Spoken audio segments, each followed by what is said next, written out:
Hello and welcome to Behind the Bazongas, the only science program brave enough to give you an inside look behind the Bazongas. Today's topic is the Dead or Alive series.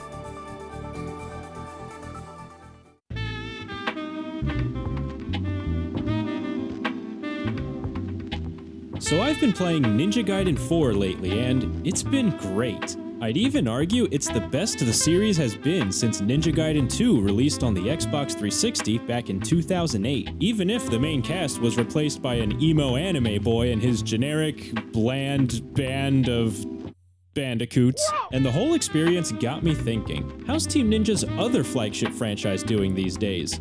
Well, let's find out.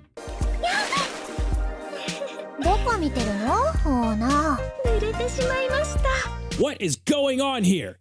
And where do I buy it? In all seriousness, the Dead or Alive series is in a bit of a state right now. Most of the mainline characters are absent here. Who are you people? And while the series has definitely had its fair share of buoyancy, there were always strong mechanics to back it up. But this latest release looks more like a Pokemon Snap title with anime girls. Whoa, nice graphics! And in today's world where you can get loads of lewd content on the goddamn Nintendo eShop of all places, I'm not sure who this game is supposed to be for. DOA fans probably won't play it because none of the classic characters are in it, and all the perverts will just keep playing Tetris. Oh yeah! And when you also look at how much of a flop Dead or Alive 6 was, it's clear that the franchise is having an identity crisis. It's trying to appeal to everybody while satisfying no one, which is a pattern we've seen from them before. And it's a real shame because back in the day, Team Ninja was one of my favorite developers. Their games were the pinnacle of action and way ahead of their time. They perfectly struck that balance between challenge and fun.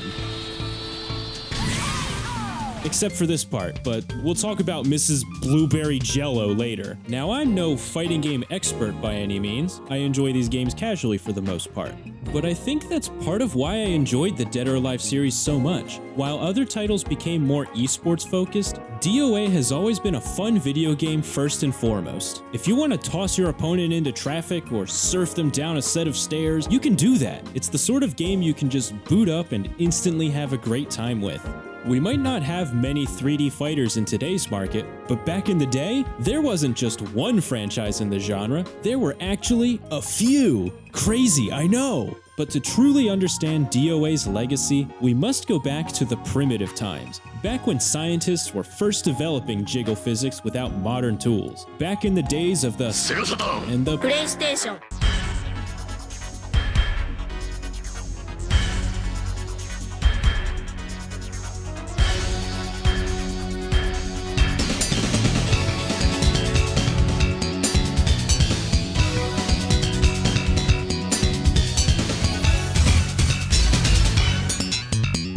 Dead or Alive was the first game to put Team Ninja on the map, and I didn't realize it was also the only video game to feature beautiful women at the time. Even Ryu Hayabusa gave it his seal of approval. Released in 1996, this game saved Tecmo from bankruptcy, all thanks to Tomonobu Itagaki's vision for a faster, more provocative alternative to other fighting games. Team Ninja really did have their priorities straight from day one. They're not messing around here. You can toggle the jiggle physics right from the options menu. Now this is science!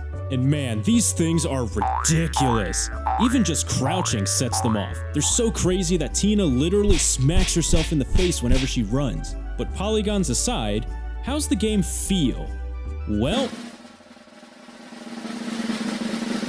it's okay. While Tekken at least had these goofy yet uncanny cutscenes to make it worth revisiting, DOA doesn't really have much going for it, at least from a modern perspective. And I know, I can't be too harsh, most early 3D games didn't age well. And to its credit, the mechanics are pretty smooth, albeit a little janky at times, and the game is a solid foundation for what the franchise would later evolve into. The base roster also has a pretty good lineup of characters, including Ryu Hayabusa from the Ninja Gaiden series, before his modern design existed. It's also worth noting that there were only 3 female characters here, which is pretty crazy compared to what we have nowadays. The gameplay overall feels very much like a proof of concept for the franchise. It has a 3-button layout much like Virtua Fighter, but with a built-in parry mechanic that you can use to counter enemy attacks. I've always enjoyed this triangle system that the series had in its gameplay. It made it feel like you always had a chance to turn things around, which kept the action exciting and approachable. DOA 1 isn't quite fully 3D though, and you're mostly limited to moving forward and backwards, which I think is the game's biggest drawback, at least when compared to its sequels. The game also featured which were parts of the stage that would explode and launch you into the air if you fell onto them. Winning a match this way can be pretty hilarious, as you'll see your opponent's body falling down while you strike a stupid win pose. And in typical arcade game fashion, this one is designed to drain your life savings with the AI's insane difficulty. I used to be able to clear the arcade mode no problem, but nowadays I can't beat it for the life of me. Enemy attacks just deal so much damage. How was I able to put up with this before? Overall, the game isn't bad, but much like every other early 3D fighter out there, it's a good first attempt, and I think most people can safely skip this one. Things didn't really take off until the sequel came out in 1999.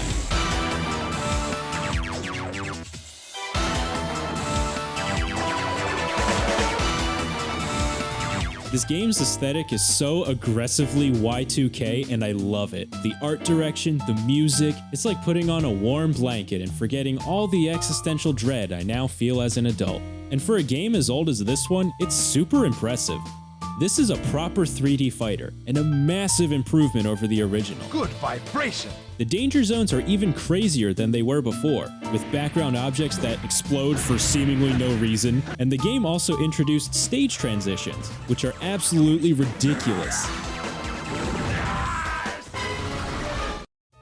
But the biggest thing for me is the sheer amount of content and replay value that this game has. Story mode features unique cutscenes for each character, and the English voice acting is incredible. From today, you'll be my Tina.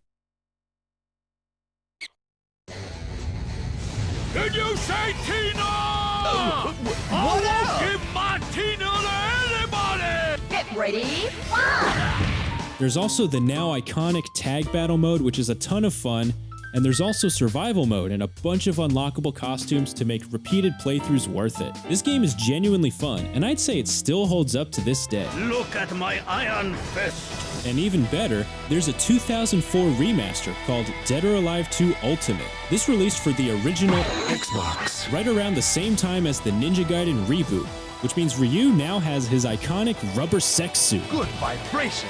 I feel like Ninja Gaiden and Dead or Alive really fed off of each other creatively during this era. Both have buttery smooth and satisfying combat, great character designs, and ridiculous production quality. I mean, just look at these environments. If you told me this was an early Xbox 360 game, I would believe you, you lying sack of shit. I think Team Ninja was definitely at their peak in the Xbox era. All of their games were overflowing with personality, and they really knew how to take advantage of the hardware. There's no English voice acting though, which is a huge letdown.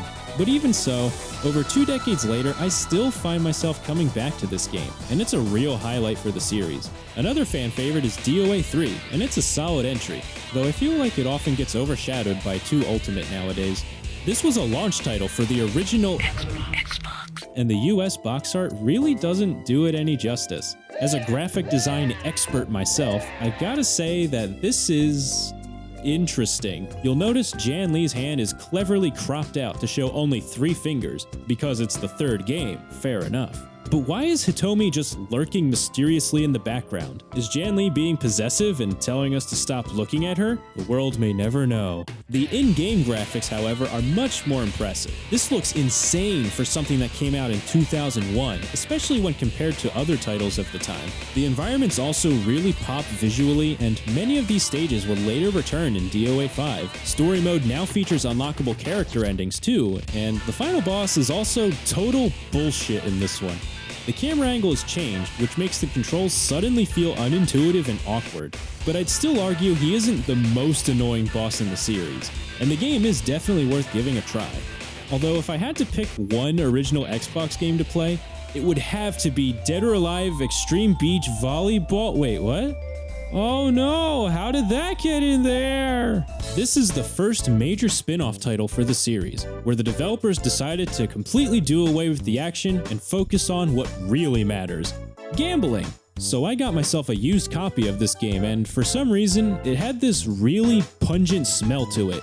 And the instruction manual had all these weird stains right where the characters' faces are. How bizarre. We start things off by picking a character, and we get to learn all about their amazing personalities. We have Kasumi, who likes strawberry millifilly, Li Fang likes Chinese dessert, and yellow, but I ultimately chose Hitomi because we both share an affinity for Sasha Tarta. There are lots of unlockable outfits to choose from, like this one that comes with a built-in belly button, and the game offers a few mini games from pool hopping to volleyball and a bunch of games at the casino. Or you can do none of that and just lurk in the bushes and watch your character from afar. Now, volleyball is the main portion of the game, and you control two characters using the left and right sticks. It's really easy to control and the mechanics are very straightforward, but winning was still a major struggle for me. So after losing at volleyball too many times, I went to the casino to wallow in sorrow and immediately blew my life savings on roulette. Then, when I woke up the next morning, I found out that my partner Lisa left me. From then on, nobody else wanted to be friends with me, and I was forced to wander the island in solitude.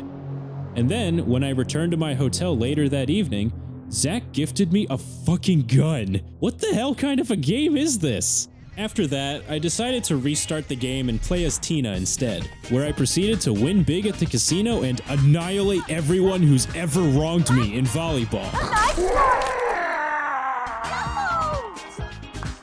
So I guess the moral of the story is, if things aren't working out in your life, just be someone else and everything will be a-okay. It's a pretty fun game and an admittedly nice change of pace from all the action, but I don't think I'd ever pay full price for it.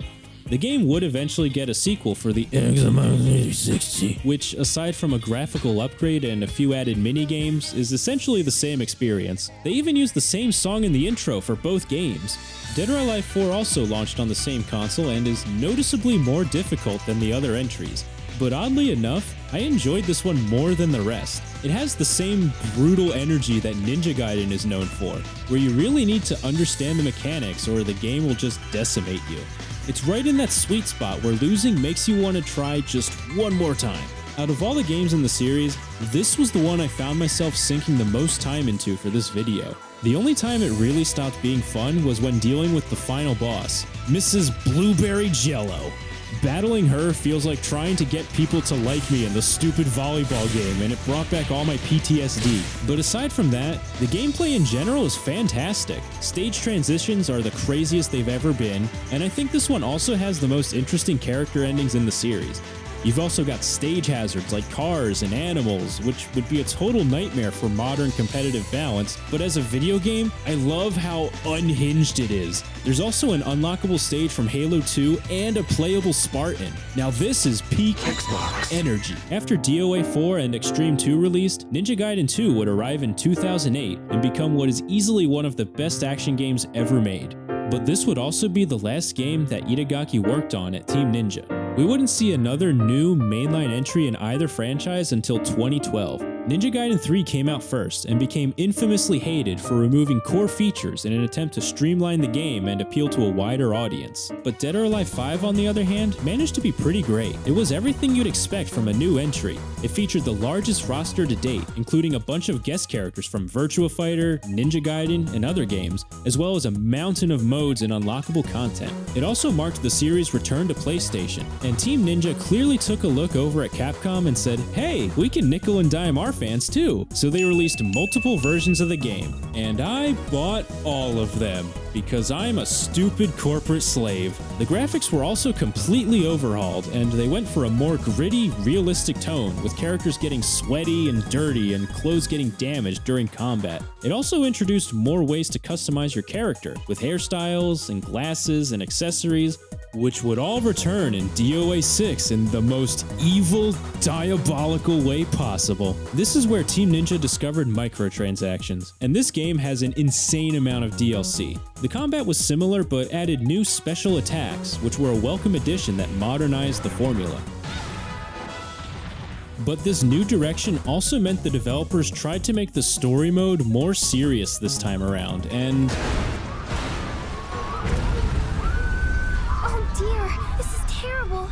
Tokyo's really scary. And they tried alright. The story has never really been a major point in Team Ninja games, and seeing them try to make it into this big cinematic experience is amusing at best. Most cutscenes feel flat, and you'll get whiplash from jumping around between characters and locations so frequently.